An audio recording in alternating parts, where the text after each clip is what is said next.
Majo John Madden, that we're going to call this the magic hour. I have a friend back in Appalachia who calls that hour where the sun drops low on the horizon and the light gets really crisp the magic hour. It's not the same in the mountains. The sun goes down an hour earlier almost behind Cerro Borrego over there. It's a lot like that in many hollers in Appalachia, where sun goes down and you have a whole different quality of life whether you're on the south side of a mountain or the north side of the mountain. It gets almost no light. So changes, it's all changing. I have no idea what I'm about to talk about, but I wanted to grab that. And we're coming down to one of my absolute favorite places, the Orizaba River down here. And I want to capture this over here.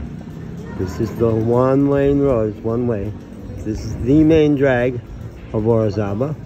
And at noon today, there was a dance fest in front of the Palacio de Gobierno over there. And there were hundreds of people in the street and really hundreds of dancers. I've got several videos of it, none of them up yet. I hope they came out because it was so breathtaking. All these people of various ages, from young, relatively young boys to late middle-aged adults, dancing these traditional dances.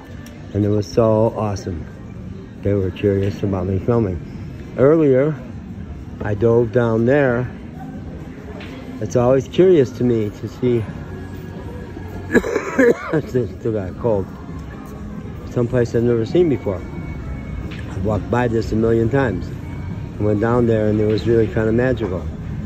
I used to tease that my chubby little Chihuahua, Panchita, the first year or two of us traveling in camper van, would have a traumatic stress response when she heard me say, "Let's see where this road goes." Because I was doing that all the time, and sometimes it would get us in trouble. Sometimes it would get us amazing things that we might not have seen otherwise. Now, I'm not a big fan of zoos, but all along the Paseo del Rio, the Riverwalk here, there's a zoo. It's 2 miles of Riverwalk, I think, and interspersed with cages. And there's ostriches down there, and you get up really close to them. I'm not a fan of zoos, but it's hard. I'm hard pressed to criticize anything in this magical town. And it was pretty awesome to be standing almost right next to an ostrich. And they've got pretty good enclosures. They've got pretty good natural habitat. And it's just part of how magical this town is. Beyond magical, makes me happy. This is my favorite spot in the whole town. Suspension bridge over there. Those are a lot of fun. And then back on this side, don't get run over, John, is my absolute favorite view. I videotape and photograph this all the time. Look at the mountains getting hazy towards evening. They were in very sharp, crisp relief earlier today. Now they're looking hazy. We're in high mountains here, folks. And churches left over from the 1500s, I think the Franciscans, the Spanish settled here and tried hard to keep it. And the French came here and tried hard to keep it. But praise God, the Mexican people have it now.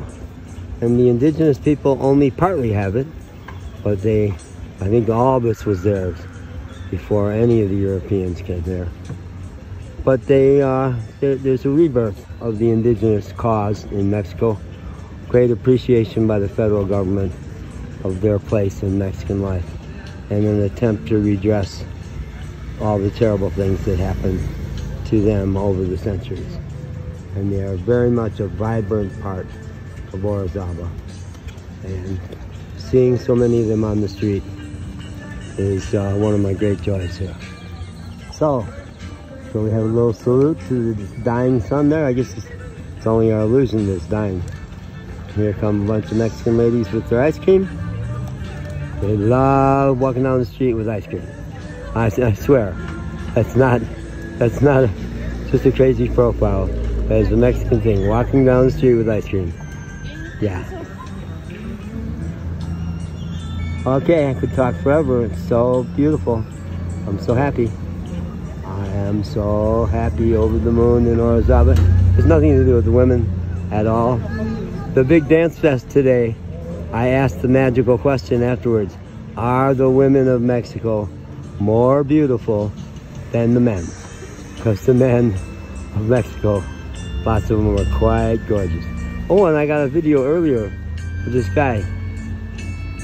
He's got his helper with him, and I don't want to take video of a handicapped guy, but he's a blind guy. He's got some pretty good music, and he sings along with it. Yeah. And the handicapped in Orizaba are very much a part of life. They're not shut away in institutions. They're working in stores. They had a big national celebration for Down Syndrome Day, and the place was loaded with Down syndrome folks. So it's just part. Everybody's different. They celebrate that Mexico, like Appalachia in some ways, was, if they got that you weren't judging them, they would take you as you are. But there's so much space in Mexico to be who you are, just to be different. Yeah. Okay.